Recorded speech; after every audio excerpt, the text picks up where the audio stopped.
John. And mostly thank all of you who don't live right in this building for coming out on a night like this. A lot of people who may be watching online don't know about 0 degrees here. And for some of those people who are into Celsius, it's minus 18 degrees, which sounds a little bit more impressive. So you all are the hardy ones. HPB wrote a book, Voice of the Silence, and she wrote a dedication in the front. And it was, "This book is dedicated to the few." If it was weather related, it's you. So tonight I want to talk about something that's kind of basic to everyone, no matter where you are in the world, no matter what your particular belief system may be. Somehow or another, our actions, our thinking, very frequently revolves around this whole idea, but more than an idea, the experience of happiness. Actually, the title, The Reach of Happiness, there's a poem, Robert Browning, that our reach might exceed our grasp, or what's a heaven for? Now, I love it. That what we reach for our reach always goes beyond our capacity to grab it and to hold it, if we're doing things in a proper way. Or, why is there anything higher that's even thought of or believed? So anyway, happiness is one of those things like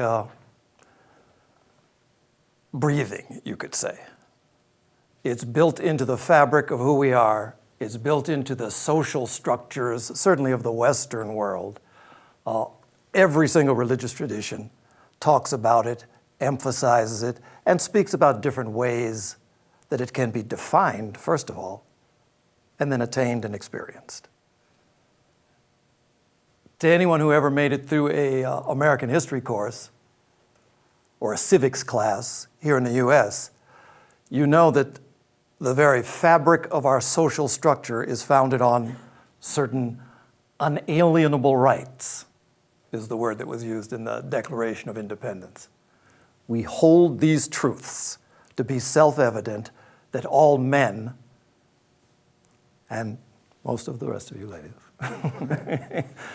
obviously they were talking about humanity, are endowed with certain unalienable rights.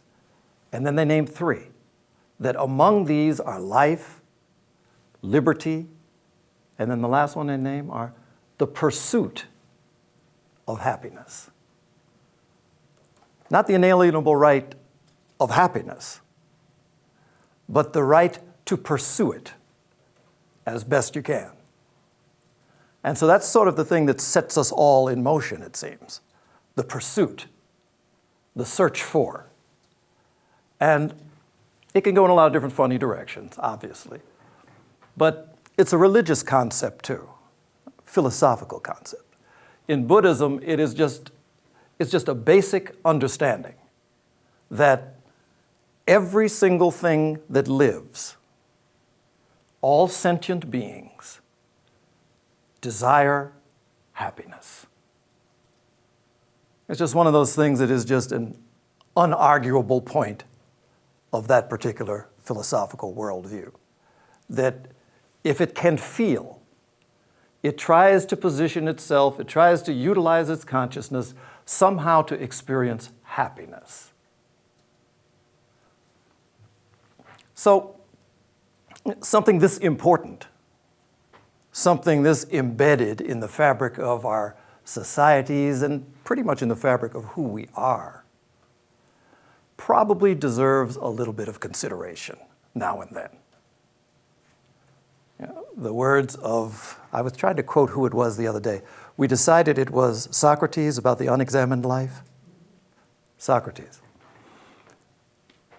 That the unexamined life is not worth living. So the fact that there are these very deep urges to experience happiness and to figure out the ways to accomplish that, it's something that is probably worth us looking at and then trying to figure out for ourselves what it is that actually makes sense about this. Seems like it's one of those things that's just so common you don't really even need to give it much thought, but maybe in fact we do. So, what is it? Obviously, it's easy to go to the dictionary, and when you go there, you get something, you get a starter definition.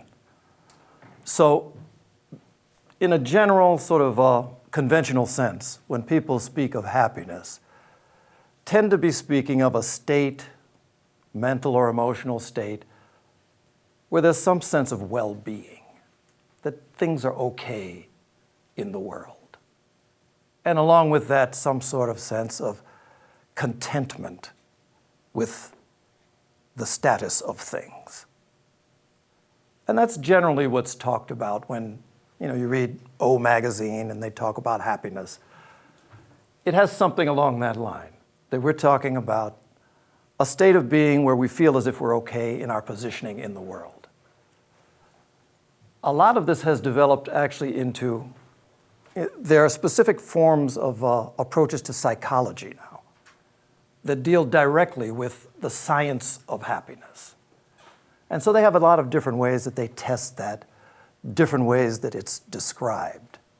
A whole host of different sorts of surveys that you can answer, and it will determine your basic view about how happy you might be. But there's a science of happiness, and there's related to it, it's something called positive psychology, which is a burgeoning sort of field today.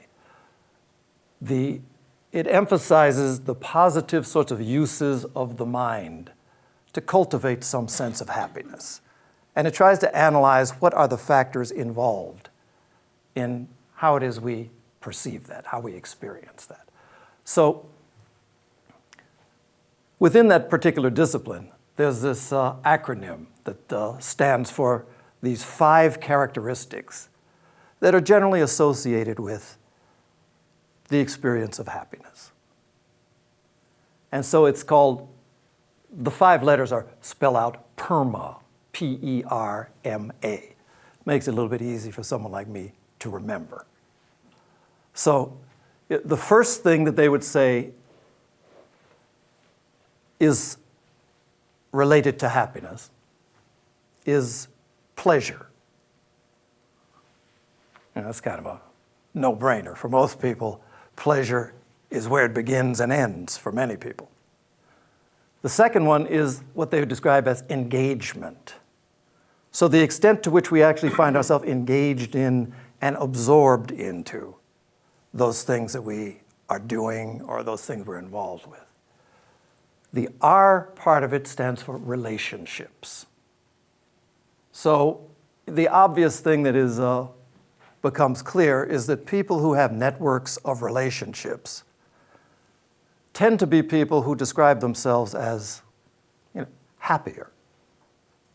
So the whole thing of the loner is often one who is less connected and therefore often less happy. This is what they find in their various studies. The M stands for meaning. The idea that a life that does not have any particular purpose, a life that is without meaning, is a life that can provide no happiness. And so where you have a sense of meaning, then there is the possibility to actually experience this sense of well-being that comes along with it. There are other sort of psychological models that tap into that as well. One of them being Viktor Frankl, logotherapy, where it's all, he speaks about the 3 sources of meaning, and that without meaning, life wanders and people lose track and experience all sorts of issues. In Viktor Frankl's view, meaning derives from what we do, so our work gives us meaning. And then he went on to say that a second thing is a sense of the meaning of the place that we find ourselves. So, the natural world is something that provides deep meaning for many people. Your home, your state, the locale that we grew up in. Sometimes these are the things that provide a deep sense of meaning. And the third one that he talked about was when you find yourself in a condition where you don't have particular control over your circumstances, so you can't control the things that you do in a given day. Your workplace, maybe you don't have control over it, maybe you don't like it. You don't have control over the place. Then, he says, in those occasions, meaning is derived from, it's an internal sense that sort of projects meaning onto the world in which you find yourself. He was a great one to write that, because actually his philosophy about this matured while he was in the concentration camps during World War II, where his work, his profession was taken away from him. He was interred in a concentration camp. He was separated from his family. All of those things that previously would have provided a sense of meaning, and he had to create it there in the prison. He did it by teaching others, by speaking to them and training them in the development of meaning, even in the midst of this most horrific sort of situation that they all found themselves. Later in his career, he went on to feel that there was a fourth sense of meaning too, and that's something that makes more sense from a spiritual point of view. That there is really a deep underlying meaning that is found in, that is the direction of the spiritual paths of the world. There's something that underlies all of these other things that really provide meaning. But anyway, that was the M of PERMA. And then the A is achievements. So the things that we are actually able to enact through our, through our will and through our involvement with the rest of the world, that we're able to achieve certain things. And that often gives a sense of happiness to people. So anyway, this is contemporary psychological view of the matter. Obviously, it's also a matter that has been of great interest and great focus for all of the world's spiritual traditions as well. And what's found is this.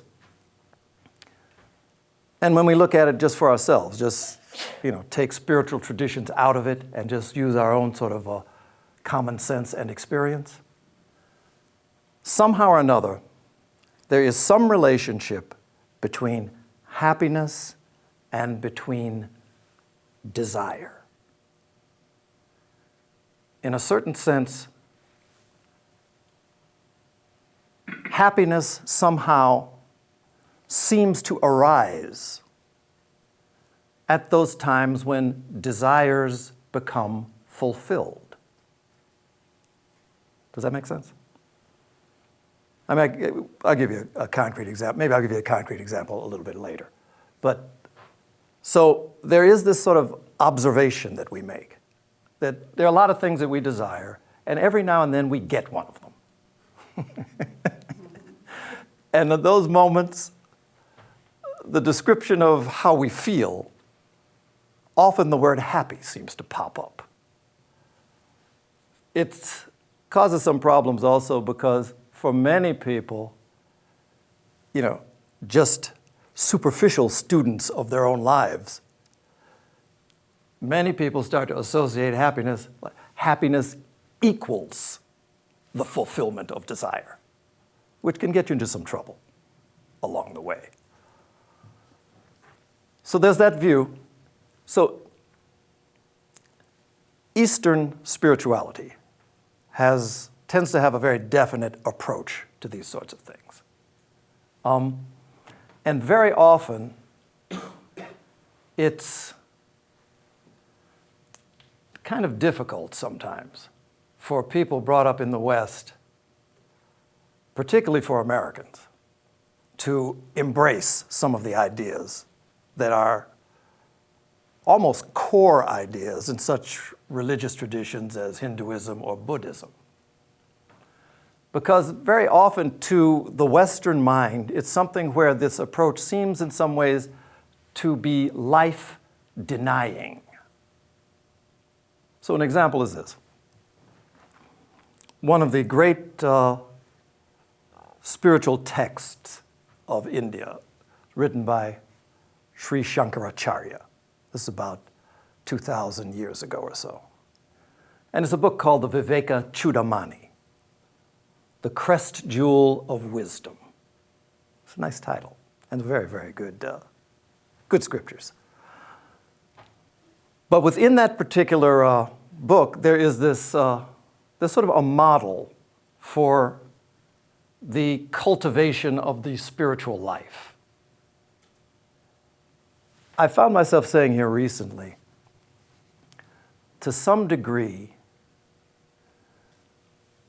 because I do a lot of talking, just like this, I find myself using similar sorts of terms. Spiritual being one of them. I think I've talked about this in some ways, but to some degree I find that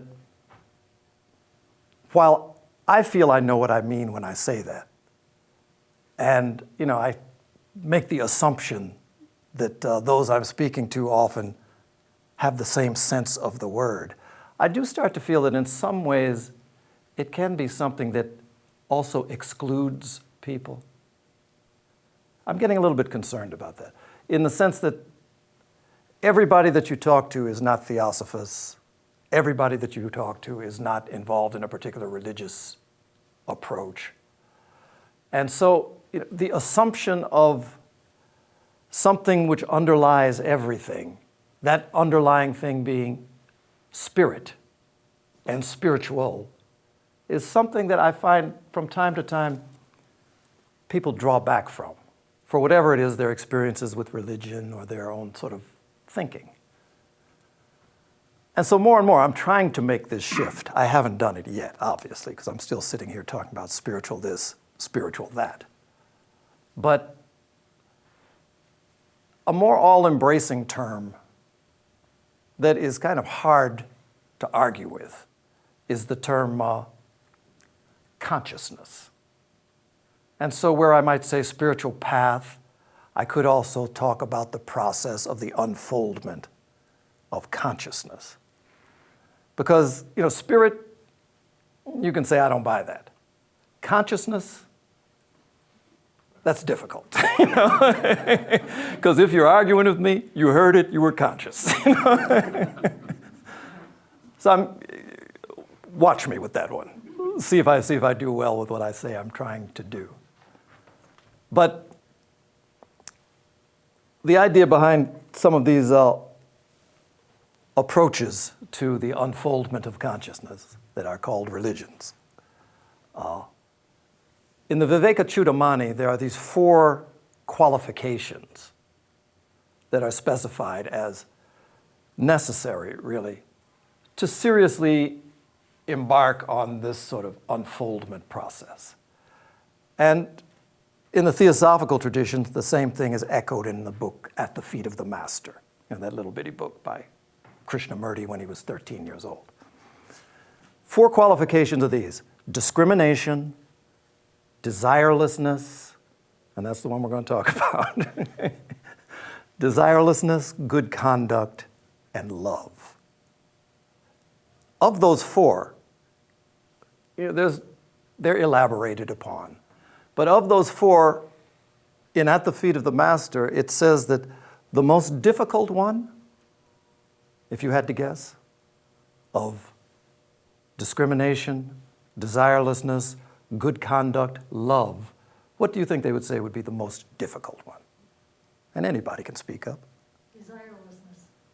Exactly. You get to have a cookie after the meeting. But then again, so does everybody. But yeah, desirelessness, the most difficult of those qualifications. And when we think about it, there's good reason for that.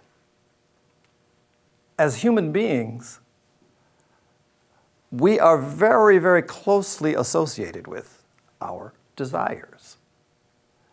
I mean, for many of us, it's difficult to tell that there is a distinction between who I am and what it is I desire.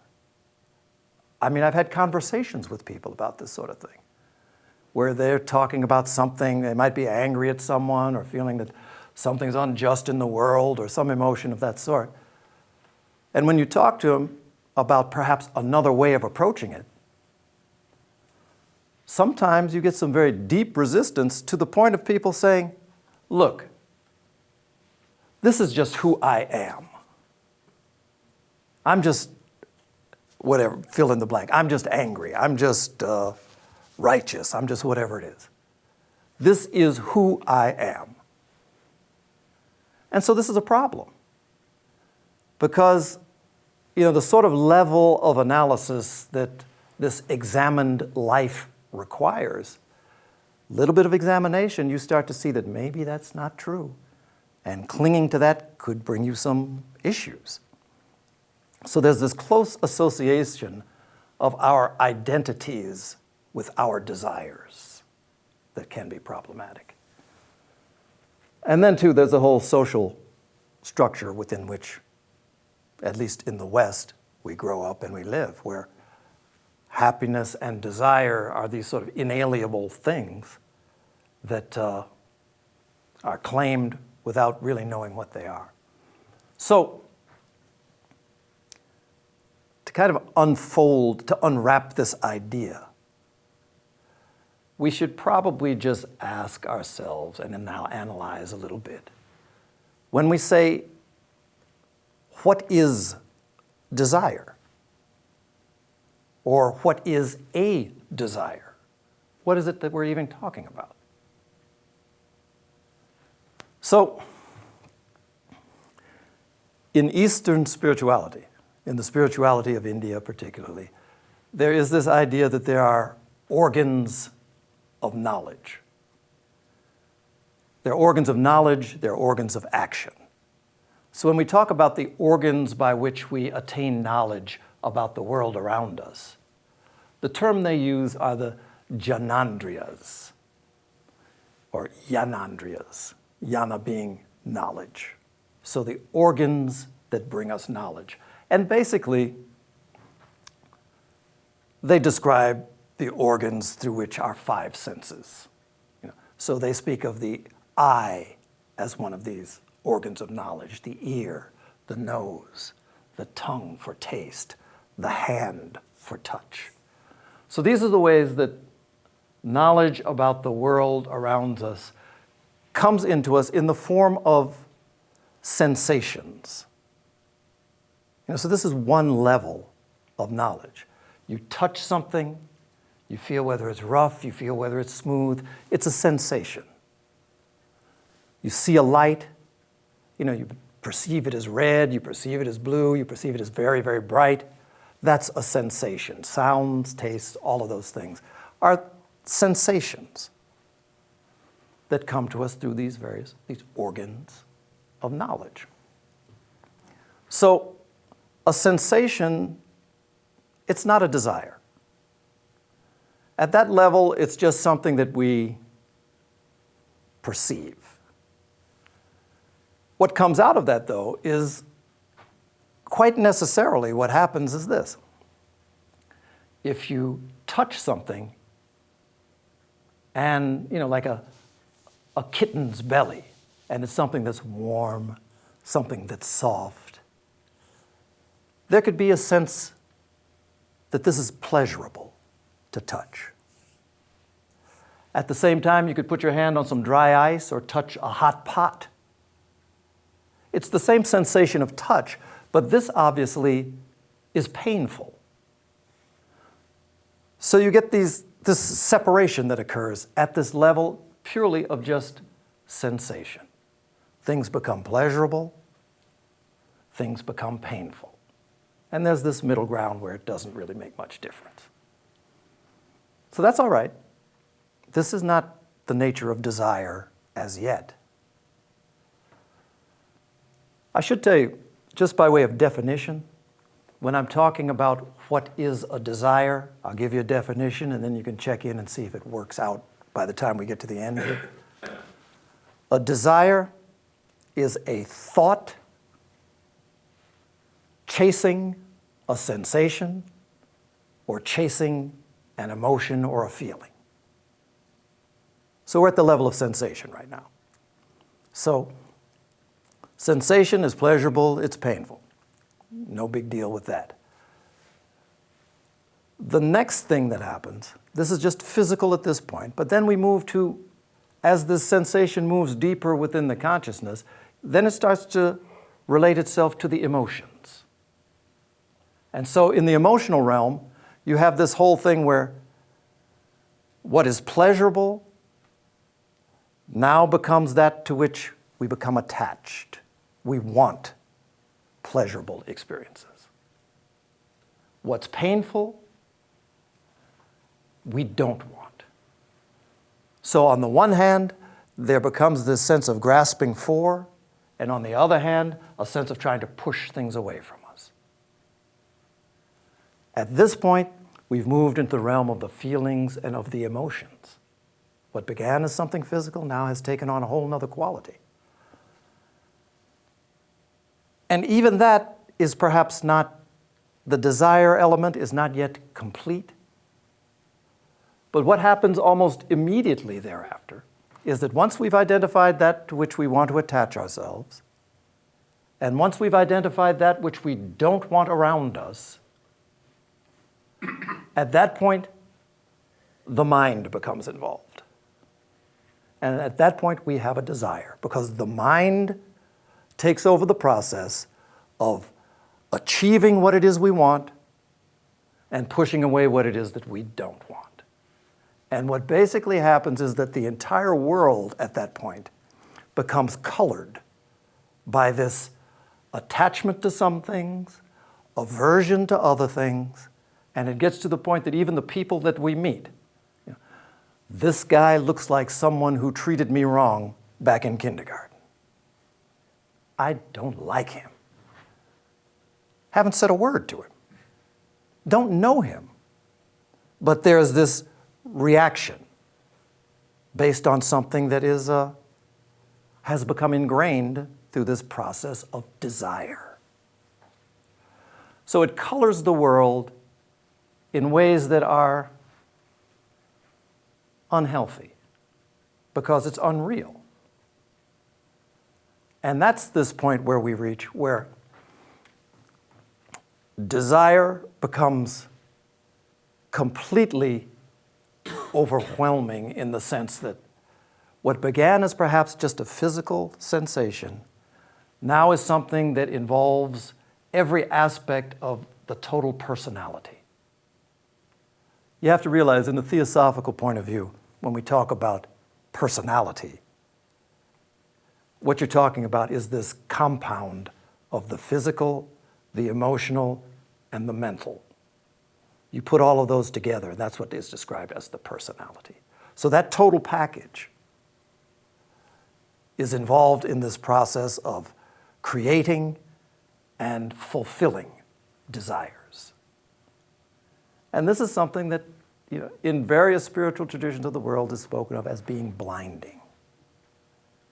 And so this statement that one of the qualifications before we can really unfold the deeper levels of our consciousness is that we become desireless points to that. But it doesn't really give you any solutions.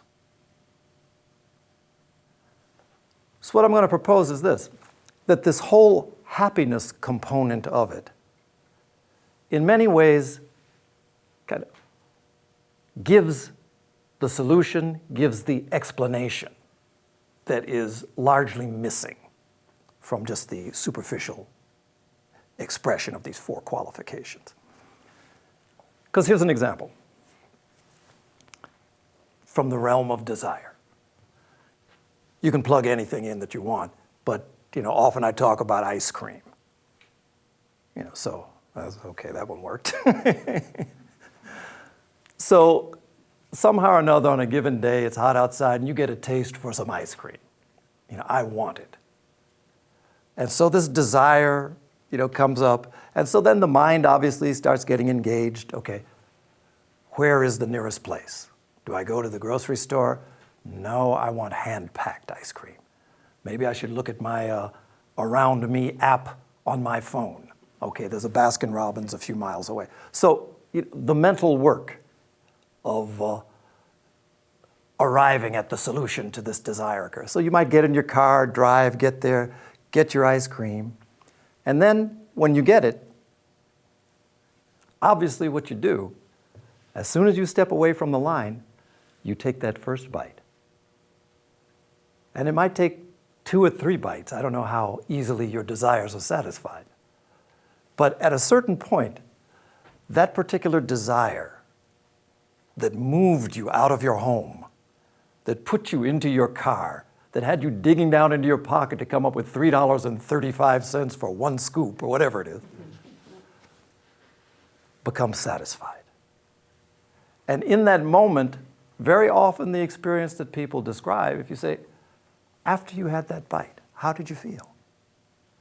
Oh man, I was happy. And why?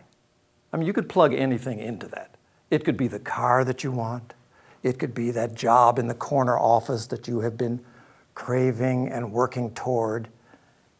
It really is irrelevant what you plug into that desire. Upon the achievement of it, this experience of happiness arises. Why? Why?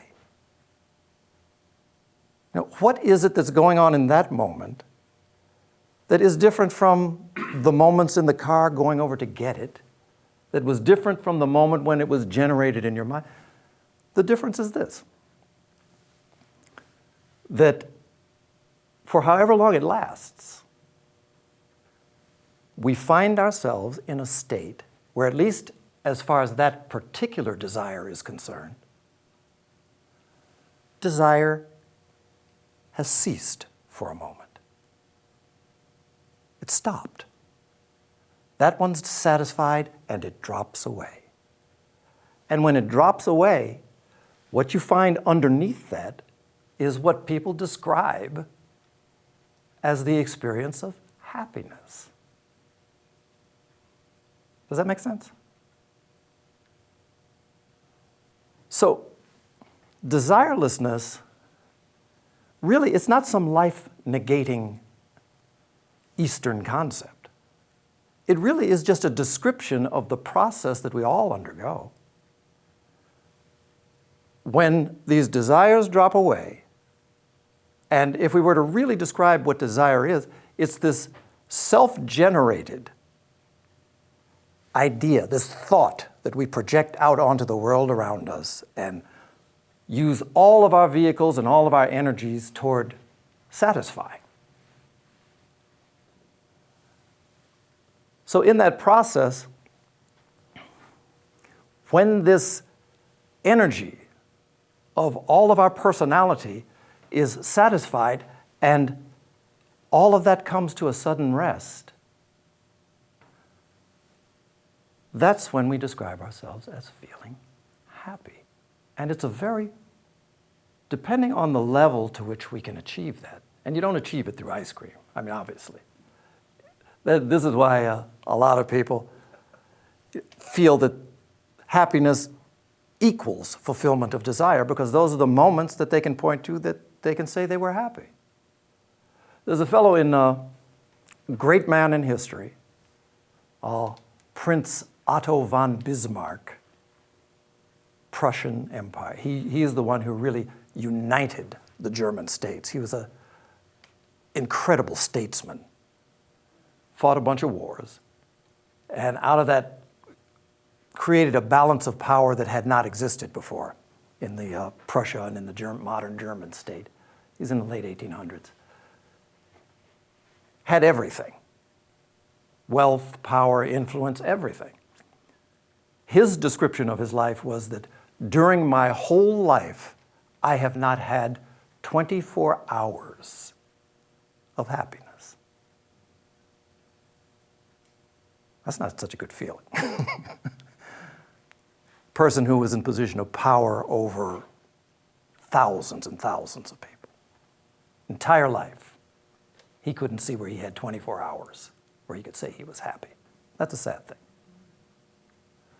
But what that says to me is that this process of generation of desires was endless within him, as it is within us, unless we take steps to address it. There is this statement that behind desire stands will, which is potentially, it's a powerful statement in the sense that, desires come up out of us, they're fueled by something, and it's fueled by, you could say, a lower form of the will, that we are just projecting ourselves onto the achievement of something, and we achieve it. But there's actually a deeper understanding of will. And really, in these moments where we can experience something that relates to happiness, these are very pregnant moments for the opportunity to see something much deeper, to experience something much deeper. Sometimes I use the example that this whole process of generation of thoughts, emotions, desires, that really it's a lot like each one of us is generating our own atmosphere of weather. So around us we have, we're constantly throwing up clouds of ideas and thoughts and wants and dislikes, all the things that are constantly going within us. So there is something that you could speak of as the sun of the higher self, the light of the higher self, that is continually shining. But, it's like here, on a cloudy day, you don't know it. There's something up there because it's not pitch black outside. But these thoughts are virtually impenetrable because we just continually fuel them. But at these moments when we find that they drop away, it reveals something to us. Most of the time we're willing to just settle for saying, I'm happy. But if we look a little bit deeper, you start to find that there is actually something, an abiding sort of something that's ever present and continually available. The only reason it's not availed is because, we're a human cloud generator. So, what do we do about that?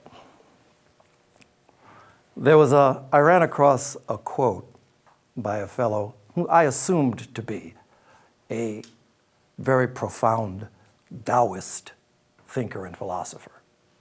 The fellow's name is, he had to be Taoist with this name. His name is Wei Wu Wei. Who but a Taoist is going to be named that, right? And Wu Wei means doing without doing. So it's right out of the Tao. So the statement that was made that I had read was that it begins with a question.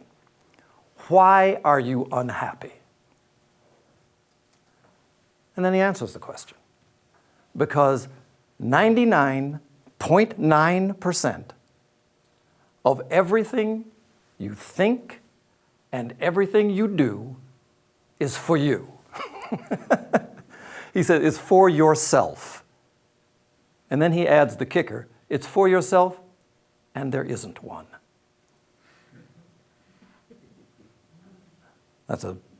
John got that. All of these Buddhist practitioners get that, That's a whole nother talk that we could have another time, the absence of any sort of essential or fundamental self. But the basic idea being that we're working so hard on behalf of this creation that we call I. And there really isn't one. I should point out that something that kind of tipped me off that maybe this guy was not a Taoist philosopher. Well, he's a Taoist philosopher, but he wasn't, woo wei woo, or wei woo wei, was that, 99.9%. Since when are they doing surveys back? Lao Tzu did not conduct surveys. So, that tipped me off. And then, of course, with the modern advantage of Google, come to find out that the fellow is actually Terence Gray, which is fine. I mean, he was a profound man. But, so there's that we work so hard on behalf of the self, but that when happiness appears, it's because, to some degree, this self-absorption and this clinging to self and this thinking and doing for self, when happiness appears, at least momentarily the experience is that this particular self somehow disappears. And it doesn't last long, normally. But it lasts long enough to reveal something. From the theosophical perspective, you have this idea of Atma, Buddhi, Manas. Mind being Manas, Buddhi being the spiritual intuition, Atma being the highest that there is within one, which is actually also closely associated with will, much like is thought of as the divine will. That is something that is the deepest characteristics isn't a good word, but it's the deepest aspect of our being. Behind every desire, in an ultimate sort of sense, stands this will that is not seen, that's not perceived, until things drop away. And then we're able to see that and to experience it. So, to kind of wrap it up, there is this idea that one of the things that is so important to each and every one of us, that is one of the great sources of happiness, is a relationship. In Buddhism, there's this idea that of compassion as a form in which right relationship assumes. Compassion, the conventional description is the desire or the aspiration to relieve the suffering of others. When we're compassionate, we desire and we do something toward relieving the suffering of others. Albert Schweitzer, the Nobel Peace Prize winner and the great humanitarian of the past century. Actually, it's probably the 8th, He said something. He was speaking to a group.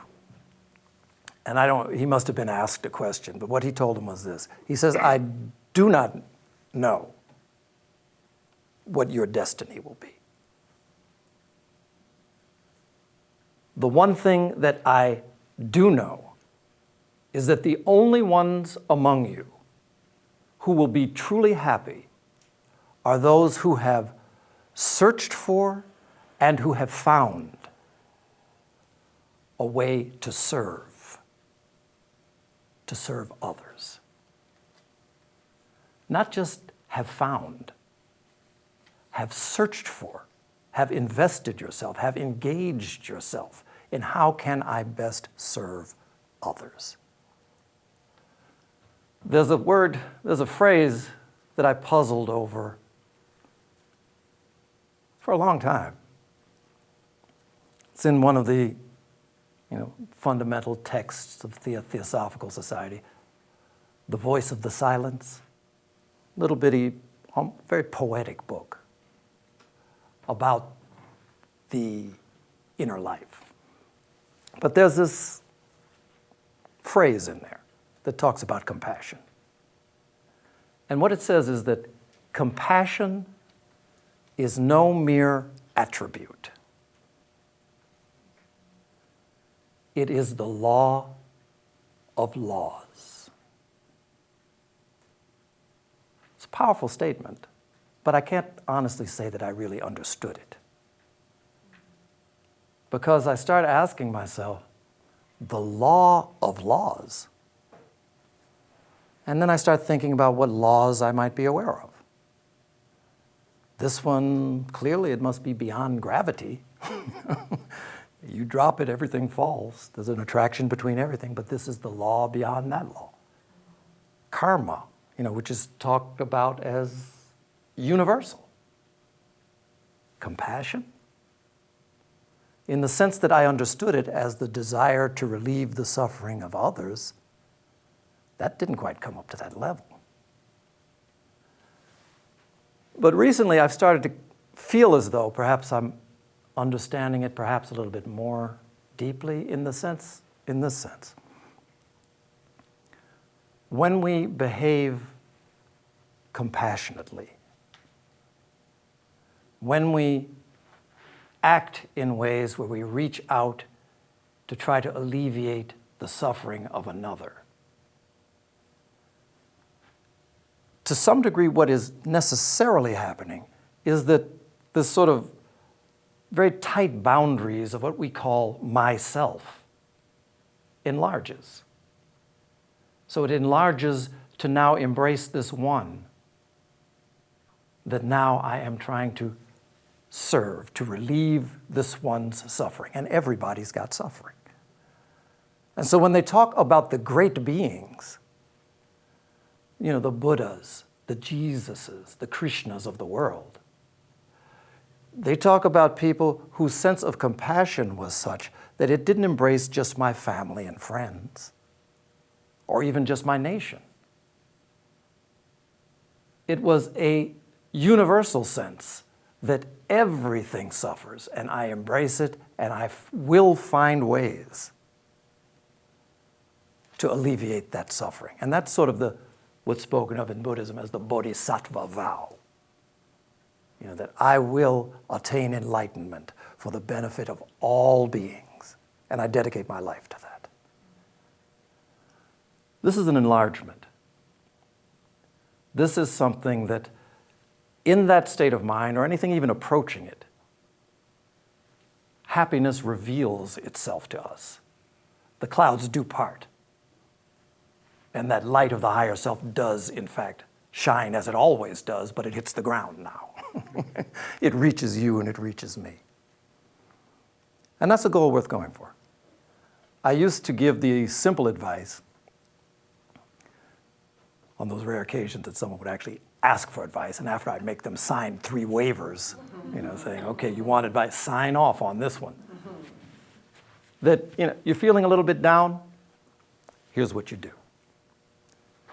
Do something for somebody else. Bring them over for a meal. It could be leftovers. You don't have to get in the kitchen and cook everything. I used to go out, and every time it snowed, I'd shovel the walks of the people next door to me, and I'd go out real early. For a while, they didn't know who was doing it, but obviously it got out, the word got out. And then the people next door liked me a lot, so I could shovel theirs too, But simple things. We had to find ways to expand these very tight boundaries that if we don't actively do things to expand them, it will be their natural tendency to be tight and binding and enclosing. It takes a certain degree of activity on our part. It doesn't just happen on its own. So that's what I have to say about happiness. I'll invite whatever your contributions might be, but I want to thank you for coming out on such a cold night. And you look so happy. Thank you. You were talking about compassion and also karma. And you said that compassion is above even karma. But don't you think that it cannot be compassion without understanding of this law of karma? Perhaps we don't call it karma, but we have that sense of responsibility and understanding of how things relate and how we are responsible for. So would that have something to do with what you came to understand also? Yeah, First, I was repeating what was said in the voice of the silence. I wish that such profound things did flow from me. But compassion as the law of laws, it's like many things. I think that ordinarily, in order for us to kind of grasp the way things work, we tend to divide things up into categories and say, this is compassion, this is love, this is karma. And perhaps it's a little bit easier for us to understand them in isolation. But I think, in fact, there is no separation between karma, between reincarnation, between compassion, between love. All of these things necessarily work together. I think what's being said in that particular quote, and I first ran across that quote 40 years ago, so give me another 40 years and I'll probably be able to elaborate further. But what's being said is that all of these things, the main point that's needed to be understood by everyone is that there is just one thing. There is a oneness, and there is no possibility to even separate out any of these things. But that we do it, I think, mainly for to make it possible for us to try and grasp something about it. Oneness, it's hard to hold on to. So that's a very incomplete answer, but that's the best I can do. Somebody did manage to send a question with an email, so I will read it to you. How can one desire to be desireless? No. Well, you have to start somewhere. Yeah, I think, again, we have all these different words. You desire to be desired. You create the thought of being without thoughts. But I do believe that one of the things that actually does happen, to a certain extent, there's this expression that everything that is now real was once imagined. So to a certain extent, Annie Besant was very fond of using this term, character development. So she talked about if you're an angry person, what you do is you create images of yourself confronted with those things that have been anger producing for you. An image of yourself in the presence of the one that just teases you off every time. But only imagine yourself as though you're not reacting with anger. So she recommends this sort of thing as a regular sort of practice. And the same thing, if you're a person who you just don't have, it's difficult for you to come to some sense of equilibrium or peace, you imagine yourself as being peaceful, or you imagine yourself in a peaceful surrounding. And that it's just imagination. It doesn't make it real, the fact that you're imagining, but what it does do, and actually one of the things that is being kind of documented with some of the new science that's out here, where they're able to really probe the function of the brain while we create certain states, either imaginative or in the presence of different, and they notice that with the brain, there are actual physical changes that take place. That the term is neuroplasticity. That the brain is very responsive, and so in regions where they would identify that this is a region that's very, very active when someone is in a state of deep peace, that those regions develop. And so it becomes much easier to reproduce that state in reality. So what begins as an imagination actually eventually becomes real if it becomes part of our discipline and part of our practice. What takes effort initially becomes effortless when it becomes rooted. That's the whole basis of anything that's called spiritual practice or unfoldment of consciousness. Otherwise, it would be a useless endeavor because nobody starts out there. What do you think, a lot of us, I know myself anyway, even though I know something's not making me happy. I'm 99.9% of the time, I'm still hanging on to it. And I've had the experience where I've let go of something, and then real happiness did peek through, and I think probably most people have at one point or another. But what creates the momentum to keep on not doing that, even though you know it's an option and it's a possibility? What's the structure of this thing that keeps the opposite thing in place Right. 90% of the time? Yeah. There are a couple of ways that you could answer that. One of the things, of course, is that habit is something that's involved. The repetition of a particular action makes it much more easy to repeat. So we become, it's described as just digging grooves, essentially, even in your thought pattern. One of the things I'm very fond, one of these days I want to actually perhaps have a chance to talk about it more. But there is this idea that in life there's a vicious circle. We hear about that often. It's actually an economic term, largely. And it talks about where some bad action goes to where it makes it worse, and it gets worse, and it gets, classic example, something from a cartoon or something. The guy comes home from work, angry. Dog comes to greet him at the door, kicks the dog. The dog runs off, tries to bite the cat. The cat runs out the door, knocks over the candle, sets the house on fire. The man sees his house burning. He's angrier than before. And the circle goes on. In Buddhism, there's this idea of the bhava chakra, or the wheel of life, which depicts what are called the 12 nidanas, the 12 interdependent links of origination, of samsara, basically. So, and it begins with a fundamental ignorance that, wrong perception of what it is that we're looking at sets things into motion. And then as a result of that, it goes around this wheel. Each thing is connected, ultimately, or ending up in, what started the Buddha on his path: sickness, old age, and death, and rebirth. And it's just this cycling. In that particular construct, where there are these 12 different links, actually you can point to 2 of those links where it's actually possible to break this chain. Where can this circle be broken?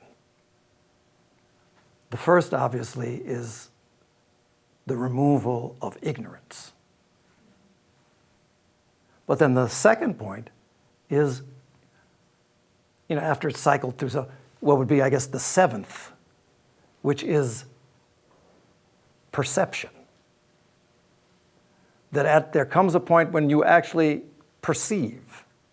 And this example of happiness, that moment when the normal sorts of shackles of our basically ignorant behavior kind of fall away momentarily, it provides an opportunity to see something different, to perceive.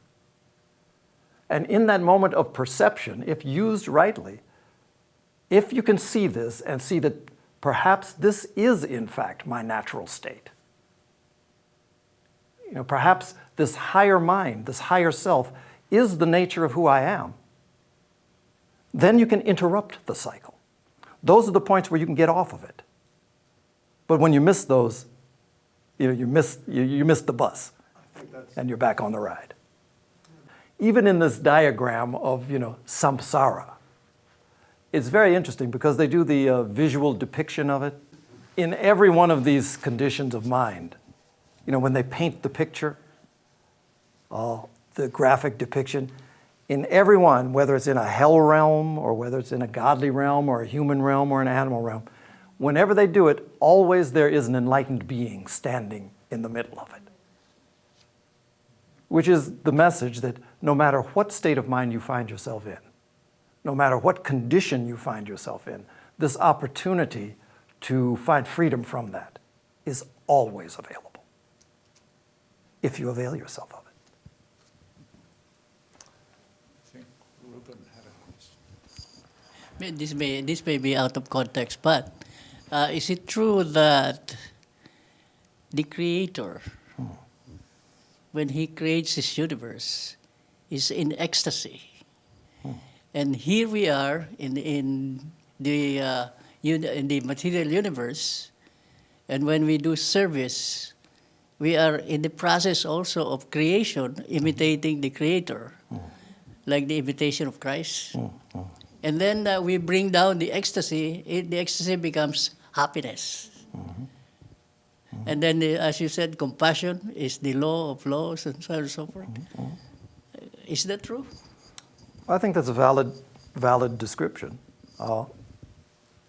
All of the different world's traditions tend to describe this process you're talking about in different terms, but I think that's a very valid description of it.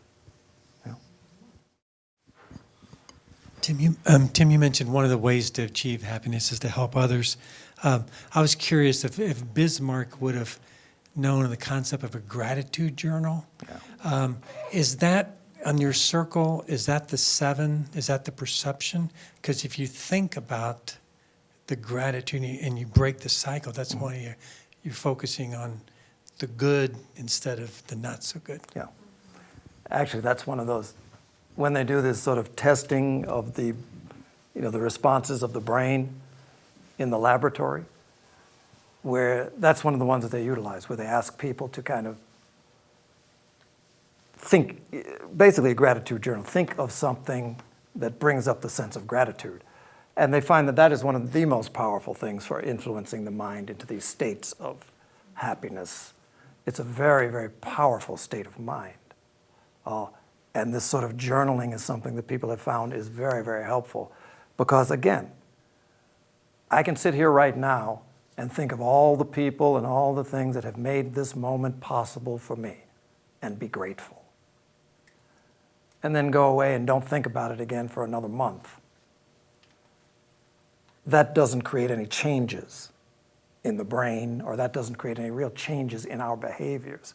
So the repetition of things, at least early on, becomes something that's actually very, very important. We had to have many, many repetitions of this wrong pattern just for us to be here, reborn once again. We were doing something that just kept on bringing us back and back and back. So in a sense, from a certain point of view, you could say we didn't get it. So to counteract that sort of lifetimes, you could say, of incorrect behavior, you have to bring some other influence to bear. And that's the whole idea of what's described as spiritual practice. And the gratitude journal, for many, is an important part of that. What about natural cycles that exist in life? They have a purpose, and so I was wondering if in the Theosophical literature they speak of the descending of matter and then ascension, some kind of ascension. Right. So is that to me is a neutral. It's something that is natural. Right. So can you elaborate a little bit more about breaking this cycle that is vicious? Yeah. There are some natural ones. Yeah. And the sense is that really every single thing is participating in this cycle of this particular life wave. That as it's often depicted, there's a sense of, there are a number of stories in the world's religious traditions very similar to the one we're familiar with, the prodigal son, where the son leaves the house of the all-powerful father and comes down and finds himself low and then comes back again. So those are stories that describe this descent of the spirit, you could say, to the point that it really becomes deeply involved in matter, and then it's ascent from there. That's something that's going to happen for everyone and everything. That cycle is inevitable. What you also find, though, is that within these cycles, there are other cycles. You look at a river that's flowing, very often you'll look in the river, and in the middle of it you'll have these different swirling. It's the same thing. There's this life stream that is flowing, and everything's going to be pushed with it. But in the midst of those, there are these other ones, and some of them are going backwards against the stream, and others are moving forward. Yeah. What I'm talking about is a choice that is available to those who choose to make it. And that choice is to some way accelerate this process of moving with this stream. And if we're all going to get there anyway, what's the big deal? But I think for those who find this sort of need to accelerate this something of value, it's because when you look around you, you see that there are so many who are suffering so deeply. And largely because, like we've been talking about this evening, we just find ourselves caught in this repetition of a pattern that once you see it and you see the possibility to influence it, to not do something that can benefit others, becomes intensely selfish behavior. So, that's the sort of influence. Everyone's going to get there. But, right now, Because compassion is the law of if I can do something, let me try. And so that's the basic idea. I had a question about the spiritual will and compassion. If the spiritual will can be uncovered and distortions pulled back just even for a moment, would it be in the nature of compassion primarily or entirely, or would that just be one aspect of it? There's this idea in Theosophy particularly. It's in other forms of study as well, about there's this idea that, at least with human beings, they speak of the 7 human temperaments. Often they use the term the 7 rays. So there are certain ways that are perhaps more natural form of expression for different people. So, some emphasize more this will aspect. For some, they emphasize more the love aspect. For some, it's said that there's a scientific, the need to understand. So that when this